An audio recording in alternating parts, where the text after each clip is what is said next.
Hey guys, Save State here. So, what you're about to watch is a perfect game I had as Ghostface. So, that means 32,000 points, so that's 8,000 in all categories, and all survivors were sacrificed. So, I wanted to try something new and give some commentary over the video. So, I'm actually watching the video right now and talking over it. So, playing as Ghostface, mostly because I had a daily challenge, checking around standard stuff.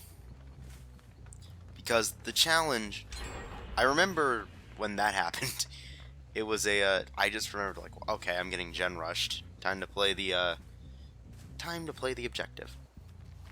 So the daily challenge for Ghostface was you need to mark 3 survivors while leaning and then down them. Little complicated, but, or at least a little more complex to pull off, but it's whatever. So I see the first survivors I've seen. Time to build up all that stock meter. 99 that guy, because, then I can just lean quickly and instantly mark that. 99ing is a very good tool to have when you're playing Dead by Daylight, just because it allows you to do things like, for example, with Myers, build yourself up to as close as possible.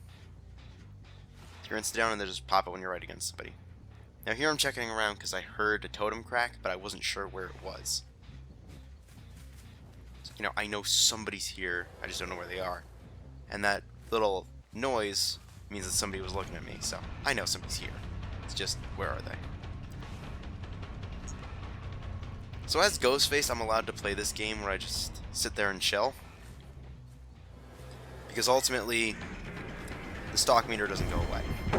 Now with this guy, I didn't notice him until he flashed red when I marked him, which I guess is another good reason to have that 99. You can just get that flash color if you don't notice him.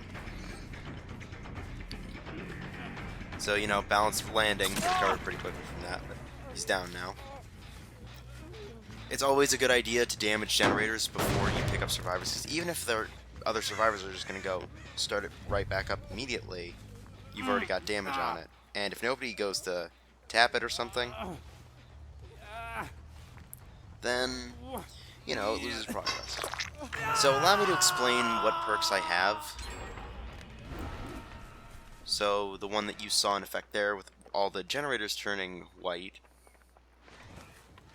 well, I forget the name of the perk, because unlike other YouTubers who are actual professionals, I do this for fun, and don't have an incredibly extensive knowledge of all the perk names.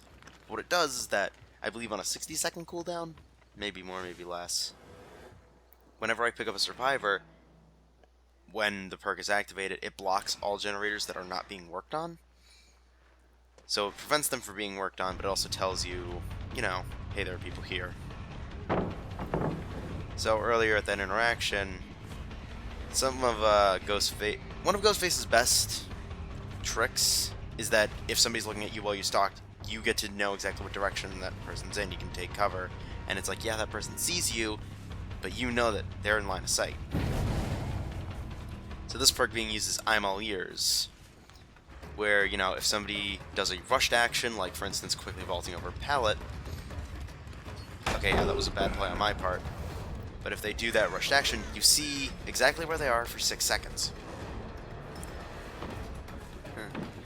Yeah, that was on me. I had a feeling that they'd be going back, but again, yeah, on me. So that hit shouldn't have happened, but, hitboxes in Dead by Daylight, it's a meme joke. As you can see from that, there's at least a few generators that are being worked on. There's, two. 2 of them being worked on, but, yeah. So with that, survivors can see you from the hook. I feel like I'm explaining a lot more than I need to, even though I've played Dead by Daylight before. So I'm just going to wrap up the other 2 perks. Overcharge, pretty simple. Kick a gen, and once a survivor goes to it, they have to do a very difficult skill check, or lose a bunch of progress. And then finally, no one escapes death or no-ed. If any totems are around when the exit gates are powered, then I get insta-downs and I move faster. Pretty simple, pretty common.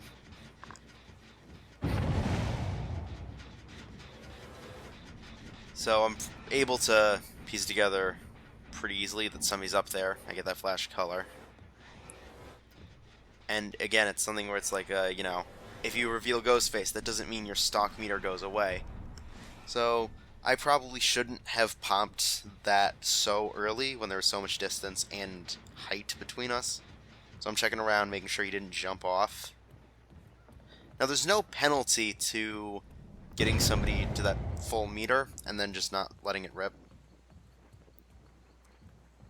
You see, that was a bad play on my part, because looking back I noticed the scratch marks, but in the moment I didn't.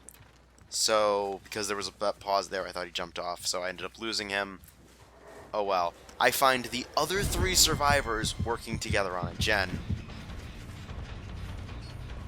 The reason that person flashed ripped, they weren't downed instantly, it's because, you know, they didn't get that status. They didn't get the insta-down, the exposed. That was just, they were the one that revealed me. If I'd swung earlier at that one, I probably would have hit. Probably. I don't really know all the stats. Any advice I can give as somebody who plays more Survivor than Killer? If you get hit, don't go for pallets. Don't drop them. Don't vault over them, because you're just wasting your speed. Yeah, I got mind gamed. But I can just break the pallets. I don't even need to deal with that. She's going to go back to that pallet, do it. Rushed action. I don't have all my ears open yet, but pretty easy to figure out where she's going. And she makes that misplay. There's that. Again, kick the generator. 4. Picking up the survivor. Just to make sure that it's going down.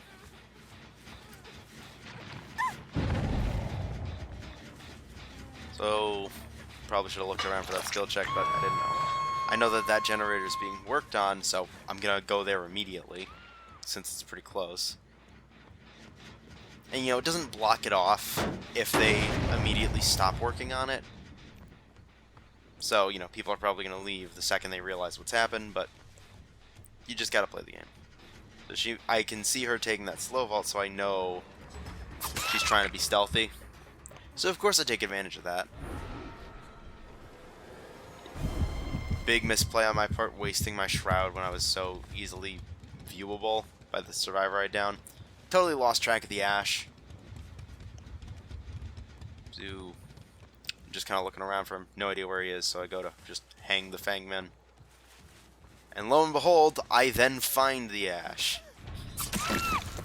So, you know, props on him for healing up his teammate. But of course, this lets me immediately down her. So, you know, hey, I want to go for that insta-down, and I notice that he isn't looking at me while he's running. So now I just get to play this little game of... he just has to guess when I can and can't see him. And, yeah, I don't believe blinding actually affects it. So with that, every single little viewing... That lets me build up a little bit more meter, a little bit more meter. And what really... Oh God, yeah, that play was bad. There's so many bad plays to talk about. Him running into that pallet, absolutely got him killed. You just have to watch where you're walking. That person, you know, always look around, because you might end up just like running into the killer. It's happened a lot when I played as killer. Rushing into that... Or, yeah, that was a good dead hard, but rushing into that locker after getting hit, waste the speed boost. Thought there was a pallet there, so I swung for it. If you're injured, don't save somebody on the hook if you have the killer right there. So it's like I had a bunch of them downed in a bad situation, kind of squandered that opportunity, but you'll see that it eventually works out anyway. And now I know that that Ash has dead hard, so I hide right there, skip breaking the pallet so that he can't break me out. I crouch down to continue building up stock on the Fangmen that I can definitely see. There's a lot of nice little nooks and crannies that you can see survivors through when you're stalking with Ghostface. So, you know, abuse them. I could very easily be stalking here, but you know, she's already injured, so what's the point? I probably could have followed her through, but, you know, it's just, I'm not saying I'm a perfect player, I'm just saying I had a perfect game. She was probably hoping for a pallet over there to drop, but unfortunately she couldn't get off. If she had made it to that pallet, I don't think she would have got away, but she definitely would have been able to prolong the chase more. So she gets hooked, and I believe, yeah, that was the death hook. So, 2 generators left, first survivor's dead. That's usually very good for the survivors because it means they're making steady progress. And with 1 more generator, they'll easily be able to just start looking for the hatch in case one of them gets out. So with that one, I believe I actually came across her by accident, because I just wanted to go and break that pallet. You know, I knew that they'd been using it a lot, so might as well just get rid of it. So she goes to that broken pallet. It's not safe. She tries crouching underneath as if I didn't see her. I end up missing, which really bad for me, but yeah, she's making very bad plays, and I'm letting her get away with it. It's lag, very clearly, by how she's juddering along. But yeah, so I'm going to hook her, and we are in the final 3 gens, and that's the fresh hook. I believe they've all been hooked now. I haven't been keeping track, probably should have. So I noticed that Ash with the stalking. I make sure to keep myself hidden as much as I can. And, you know, I see him right there. That's very obvious that he's peeking through there.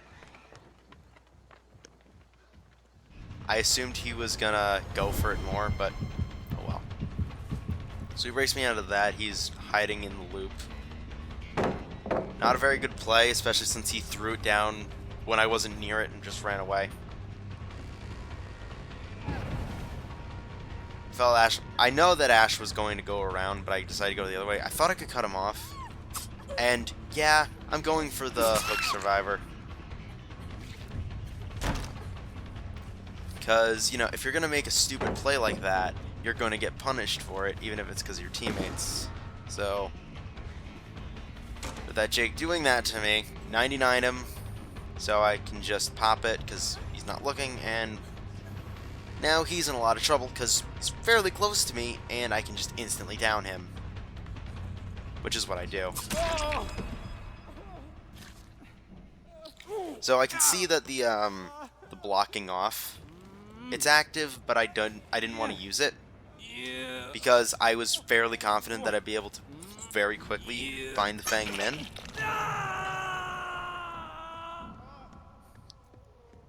I wasn't able to. I think I heard her breathing at around there, but I just wasn't able to pick up on it.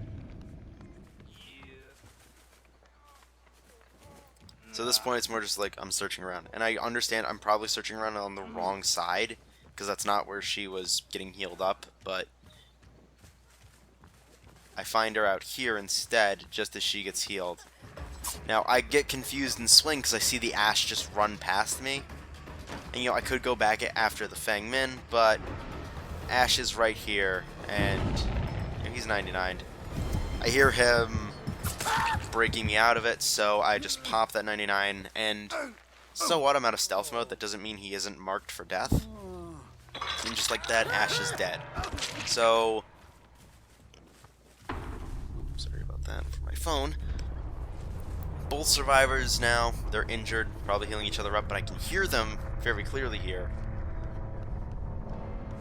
And they're probably both dead on hook. Or at the very least, Fang Min's struggling. So I don't know why that Jake is repeatedly rush jumping over. I don't understand the mindset of people who are doing that. It's like, you know, I've already downed your friend. Sure, you're trying to get attention, but I'm just going to come back after you. So here, you know, those little gaps in the pipes, I can see them through, and I can stalk. Now, yeah, he doesn't know I'm coming because, you know, my terror radius is totally gone. Just like that, for as smart as he thinks he's being, he's stalked now. gonna let this chase play out because I've talked quite a bit.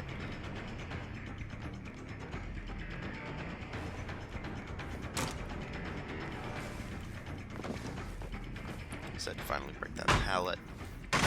He was using it too much, and probably a bad play to use it while he's marked because that just gives him time and distance. And this is the key moment because now I know where the hatch is. Again, probably a bad play to... Yeah, I figured he was going back. He should have faked me out again because I think he did see me. But, you know, that was valuable information because he ran right to the hatch. If I had gone for the Fang Min first, he would have been able to run to the hatch and escape. Now he's dead on hook. So we have the third survivor dying, and I don't know where the Fang Min is.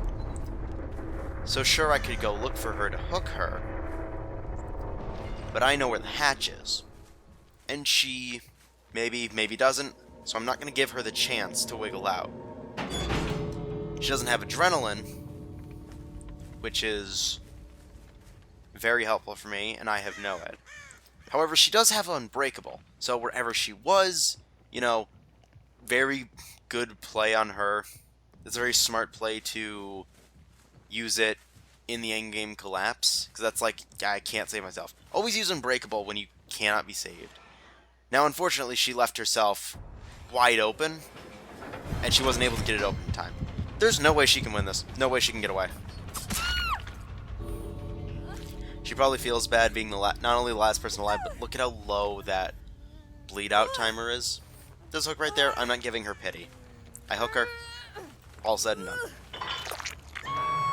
So it is her second hook. She actually was the only survivor not dead on hook. So I likely could have hooked her, but I feel like what would have ended up happening if I did is the Jake probably would have just, you know, waited for her to die. If they're in Survive with friends, he could have easily communicated to her, hey, just let yourself die, I have the hatch. And there would have been nothing I could do. But, yeah, that was a... And yeah, see, there's the daily ritual, there's the rift thing. And if we look at those juicy blood points... Perfect. 32,000. Thank you all for watching. GG to all, and to all, good night. Voice off, everybody.